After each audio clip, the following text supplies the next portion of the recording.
السلام علیکم، آداب ناظرین گرامی۔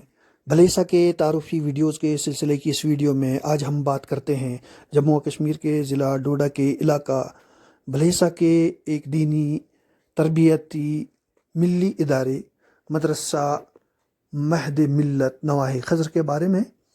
میں ہوں مرتضیٰ ملک اور آپ دیکھ رہے ہیں ملک ٹائمز یوٹیوب چینل۔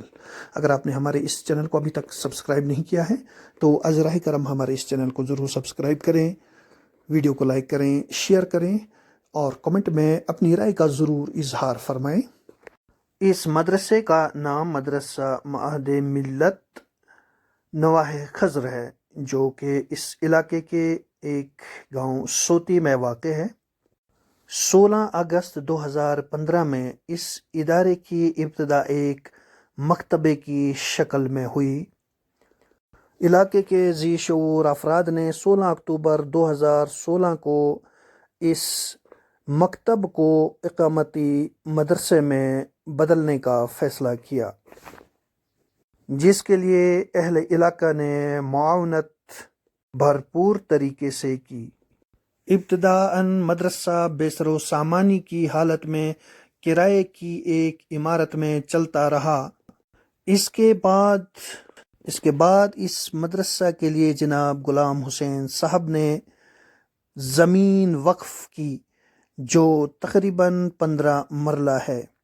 2018 میں اس زمین پر ایک ہال تعمیر کیا گیا اور مدرسے کو اس میں منتقل کیا گیا، جہاں پر اس وقت طلبہ مقیم ہیں۔ یہ مدرسہ خالص دینی دعوتی تربیتی ادارہ ہے، جس میں تعلیم، حفظ اور ناظرہ قرآن پاک، عصری علوم جزوی، مقیم طلبہ کی تعداد 35 جبکہ جز وقتی طلبہ کی تعداد 87 ہے۔ اب تک فارغ شدہ حفاظ کرام کی تعداد 5 ہے۔ اس سال 2 طلبہ نے حفظ کلام پاک مکمل کیا۔ اس سال فارغ ہونے والے طلبہ کے نام: حافظ ہارون رشید ابن عبدالرشید شیخ لوہار محلہ، حافظ عمر دین ابن غلام محی الدین امرت پورہ چالر۔ اس طالب علم نے ایک مجلس میں قرآن پاک سنایا۔ جامعہ غنیت العلوم اخیار پور بھلیس سے اس طالب علم کو سند اعزازی عطا کی گئی۔ اساتذہ کی تعداد 3 ہے، جبکہ دیگر ملازمین کی تعداد بھی 3 ہے۔ یہ مدرسہ ابتدائی مراحل میں ہے اور عوام الناس کی توجہات کا اور معاونت کا طلبگار ہے۔ لہٰذا آپ سے درخواست ہے کہ اس ادارے کی ہر طرح کی جانی اور مالی معاونت فرما کر عند اللہ ماجور ہوں۔ علاقے کے جواں سال عالم دین مولانا محمد اسلم متو صاحب اس ادارے کے ذمہ دار، محتمم اور بانی ہیں، جن کی سربراہی میں یہ ادارہ ترقی کی طرف رواں دواں ہے۔ 4 اپریل 2021 کو اس ادارے نے اپنا سالانہ جلسہ منعقد کیا، جس میں اس ادارے نے اپنی کارکردگی اور اپنی سال بھر کی جد و جہد کو عوام کے سامنے رکھا۔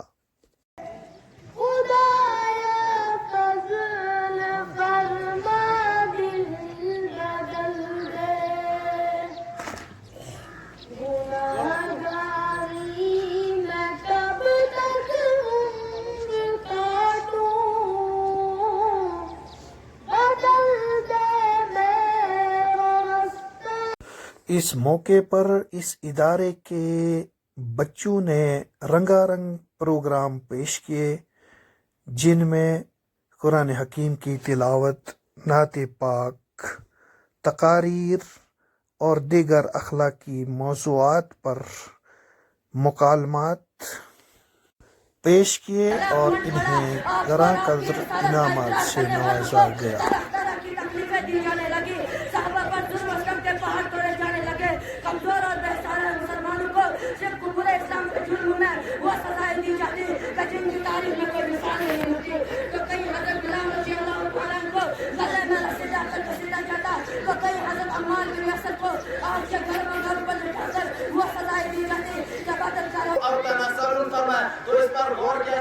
اسلام نے اگر کثرت اولاد بھی نظر تحسین دکھایا ہے تو اس پر نظر ثانی کی جائے. یہ وقتی بات ہے, اب ان کی کوئی گنجائش نہیں ہے. جگہ جگہ نسبندی اور فیملی پلاننگ کی آواز اٹھائی جاتی ہے. تو آل برمان کا یہ دستور رہا ہے کہ انسان کی ہدایت کے لیے رسولوں کو بھیجا رہا. چنانچہ حضرت آدم علیہ السلام کو بھیجا, حضرت نوح علیہ السلام کو بھیجا, حضرت ابراہیم علیہ السلام کو بھیجا, حضرت موسیٰ علیہ السلام, محمد مصطفیٰ صلی اللہ علیہ وسلم پر اتاری گئی. قرآن پاک میں کتنے پارے ہیں؟ قرآن پاک میں 30 پارے ہیں. قرآن پاک میں کتنے سجدے ہیں؟ قرآن پاک میں 14 سجدے ہیں. قرآن پاک میں کتنے آیتیں ہیں؟ قرآن پاک میں 6666 آیتیں ہیں. قرآن پاک میں کتنے مد ہیں؟ قرآن پاک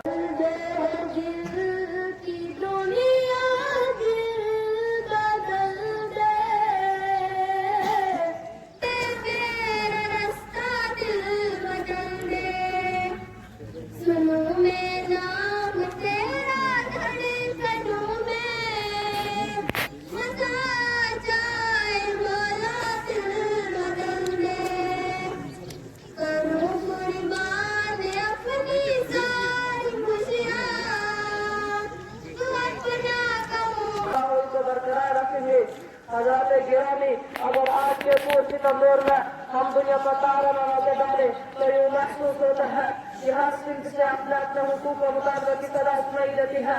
ہر صنف ظلم و زیادتی کا دور دور نظر آتا ہے, ایک دوسرے کو حق کو مارتا ہوا نظر آتا ہے. اس موقع پر آنے والے علماء کرام نے وعظ و نصیحت فرمائی, جن میں قابل ذکر مولانا برہان الحق صاحب محتمم جامعہ غنیت العلوم اخیار پور بھلیس کے بیان سے عوام مستفید ہوئی. خدا کی خدائی میں ہماری نافرمانی کرنے سے کوئی گھاٹا نہیں ہو سکتا ہے.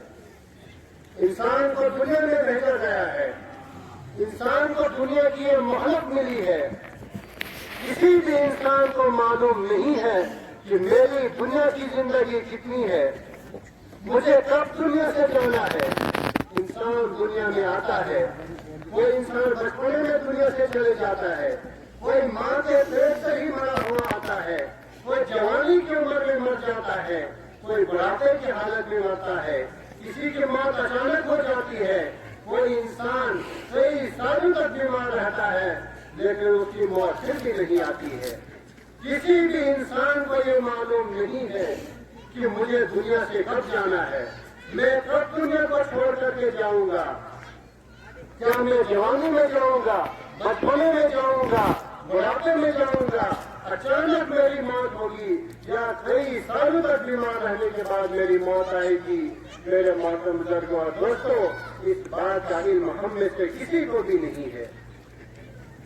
انسان دنیا کے اندر آتا ہے, یہ اللہ نے دنیا کی زندگی مہلت دی ہے. آخرت کی دنیا ہمیشہ ہمیش کی دنیا ہے, جس کا کبھی خاتمہ نہیں ہوگا. جو ہمیشہ ہمیش کی دنیا ہے, اس دنیا کے لیے اللہ رب العزت نے ہمیں تیاری کرنے کے لیے دنیا میں بھیجا ہے. یہ دنیا ہمارے لیے امتحان ہار کی طرح ہے.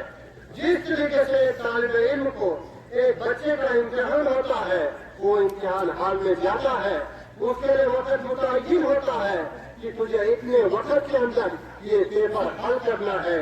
اسے ٹائم فکس ہوتا ہے, 2 گھنٹے 3 گھنٹے اس بچے کو اس وقت کے اندر اپنا پرچہ حل کرنا ہوتا ہے. لیکن جب وہ وقت ختم ہو جاتا ہے, پھر اس کے ہاتھ سے اس کا پیپر چھین لیا جاتا ہے. اگر یہ طالب علم کہے کہ مجھے ایک سوال لکھنا باقی ہے یا میں نے ابھی لکھا نہیں ہے, لیکن اس سے کہا جائے گا کہ تیرا وقت ختم ہو چکا ہے, اب تجھے مزید پیپر لکھنے کی مہلت نہیں ملے گی. یہی حال میری اور آپ کی زندگی کا ہے. کس کی زندگی کتنی ہے. اس موقع پر مفتی بشیر احمد لون صاحب استاد جامعہ غنیت العلوم نے قرآن کی عظمت پر توجہ. ان کو عالم بننے میں نے کچھ رقم ادا کی ہوگی, میں نے کچھ حصہ دیا ہوتا, میں نے زمین کا ٹکڑا ان کو دیا ہوتا جس کے اندر وہ بیٹھ کر کے قرآن پاک حفظ کر رہے ہوتے, تو وہ سوچے گا کہ میں نے اپنی پوری جائیداد کیوں نہ دی ہوگی. لیکن وہ اس وقت کا پچھتانا اس کو کام نہیں آئے. آج اگر مدرسے کے آس پاس رہنے والوں کو کہا جاتا ہے تھوڑی سی زمین ہمیں دے دو, وہ کہتا دیر ہو یہ چھوڑ جائے تھے. اصل خدا کی قسم یہ آخرت کی ایک تو آس فرمایا ہوگا. جب یہ آنکھیں بند ہو جائیں گی اس وقت جب اس انسان کو کل قیامت کے دن ایک انسان ایسا اللہ کے سامنے لایا جائے گا کہ اس کے سامنے بہت ساری نیکیوں کا ڈھیر ہوگا، 99% اس کے پاس نیکیوں کا ڈھیر ہوگا. وہ تو خوشی خوشی کہے گا میرے جنت واجب ہے، وہ نیکی کما کر کے آئے گا. 500 سال کی عبادت اس کے پاس ہوگی. مفتی عشرت علی قاسمی صاحب نے قرآن حکیم کی عظمت اور حصول علم پر روشنی ڈالتے ہوئے عوام کو قرآنی تعلیم پر اجر و ثواب کی اہمیت سے واقف کرایا. اللہ کے نبی صلی اللہ علیہ وسلم نے فرمایا تمہیں بہتر ہوا ہے جو قرآن سیکھے، یعنی علم دین سیکھے یا علم دین سکھائے.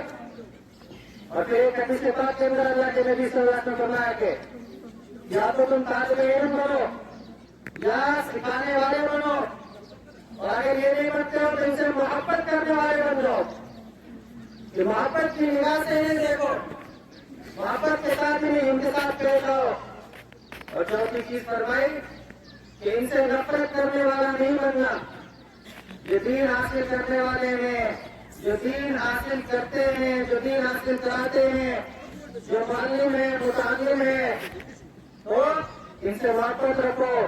اس موقع پر مدرسہ اسرار العلوم کے مدرس مفتی محمد یاسین صاحب نے بھی عوام سے خطاب کیا. وَصَلُّوا بِاللَّيْلِ وَالنَّاسُ نِيَامٌ، کہ تم نماز اس حال میں پڑھو کہ جب تمام لوگ سوئے ہوئے ہوں. وَصَلُّوا بِاللَّيْلِ وَالنَّاسُ نِيَامٌ، یعنی رات کے اندر تم نماز پڑھو. اشارہ ہے تہجد کی نماز کی طرف کہ تم اس حال میں نماز پڑھو جب تمام لوگ سوئے ہوئے ہوں. تو یہ چوتھی بات ارشاد فرمائی. اور آخری بار کی پھر یہ ارشاد فرمائی کہ جب تم یہ سارے کام کرو گے، سلام کو بھی پھیلاؤ گے، امت کے غریبوں کو کھانا بھی کھلاؤ گے، اور رشتہ داری کو بھی جوڑو گے، اور رات کو نماز بھی پڑھو گے، پھر کیا ہوگا؟ تدخلوا الجنۃ بسلام، تم سلامتی کے ساتھ جنت کے اندر داخل ہو جاؤ گے. تمہیں بلایا جائے گا قیامت کے روز کہ کہاں ہے وہ شخص سلامتی کے ساتھ داخل ہونے کا مطلب ہی یہی ہے. اس موقع پر کشمیری زبان میں مولانا فیض صاحب نے طلباء اور عوام الناس واعظ و نصیحت. البس والداه تاجا يوم القيامة ضوءه أحسن من ضوء الشمس لو كانت فيكم فما ظنكم بالذي عمل بهذا. خوشخبری دیون اس صرف بچن پہ سوری لاگو ممکن نہ بچے کر حفظ. رسول رحمت صلی اللہ علیہ وسلم فرمو یس تہ قرآن پہ پتہ ات پہ عمل کر یہ ات قرآن کریمس من ون آو وعمل بما فيه البس والداه تاجا. تہندین والدین اخ تاج دون پہناؤ، یہ صافی ونشر پہ یہ زبان اخ تاج ون صاف صاف سہ صاف عام صاف کی تاجن یھ تاج سہ بہترین صاف سہ کہ دنیا مجھ امچ تعریف یہ صاف دنیا مجھ. مفتی آصف صاحب نے قرآن حکیم کی عظمت اور اس کی اہمیت پر روشنی ڈالی. انکار کے امانت کے بوجھ کو اٹھانے سے، پہاڑوں نے انکار کے امانت کے اٹھانے کے بوجھ سے کس نے اس امانت کو لیا؟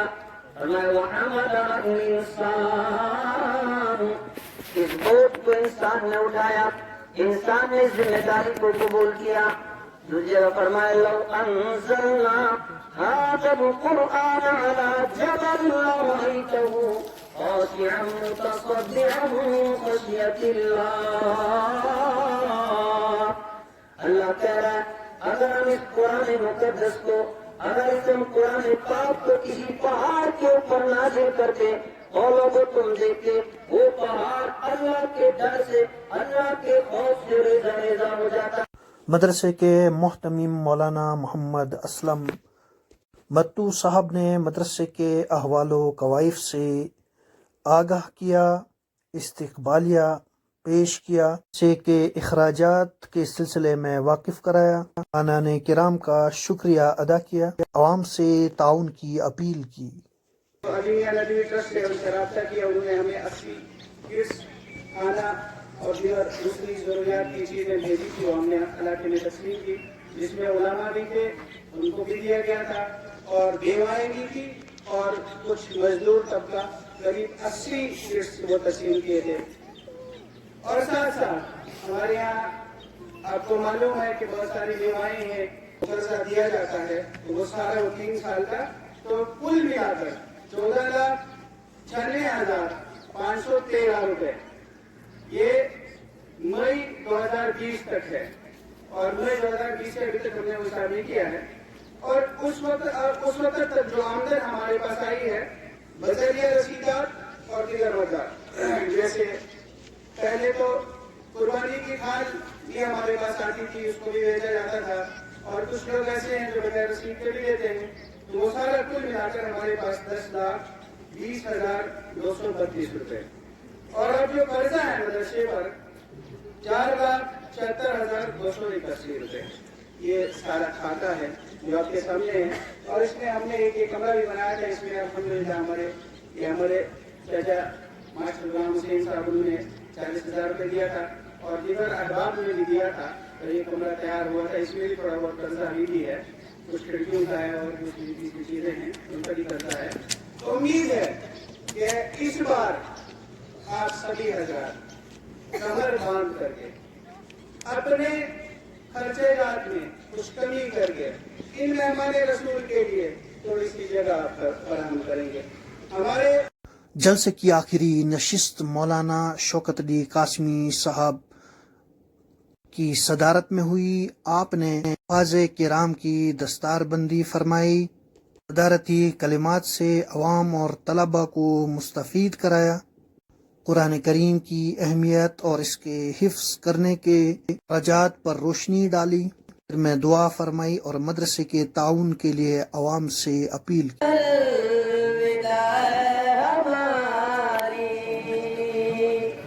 قدم ہے بلالا چلنے سے آری،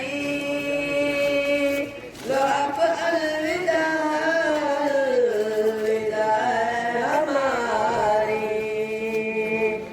یہ لو میرا قرآن، یہ لو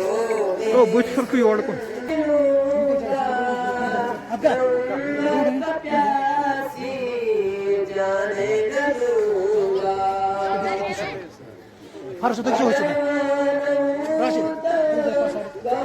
کر ملوں گا، امت پیاسی جانے لگوں گا، تمہیں پرسرات پر۔ دوپہر کے کھانے کا نظم مدرسہ مہد ملت نواح خضر کی طرف سے تھا۔ تمام مہمانان کرام اور عوام نے اس دعوت میں شرکت کی۔ ناظرین گرامی، امید ہے کہ آپ کو یہ ویڈیو اچھی لگے گی۔ آپ سے گزارش ہے کہ ہمارے اس چینل کو ضرور سبسکرائب کریں اور اس مدرسے کو اپنی دعاؤں میں یاد رکھیں۔ اس ادارے کے اکاؤنٹس نمبر اور رابطہ نمبر موجود ہیں، ان پر آپ رابطہ کر کے اس ادارے کی خدمت کے لیے تعاون پیش کر سکتے ہیں۔ اجازت دیجیے، خدا حافظ، السلام علیکم ورحمۃ اللہ وبرکاتہ۔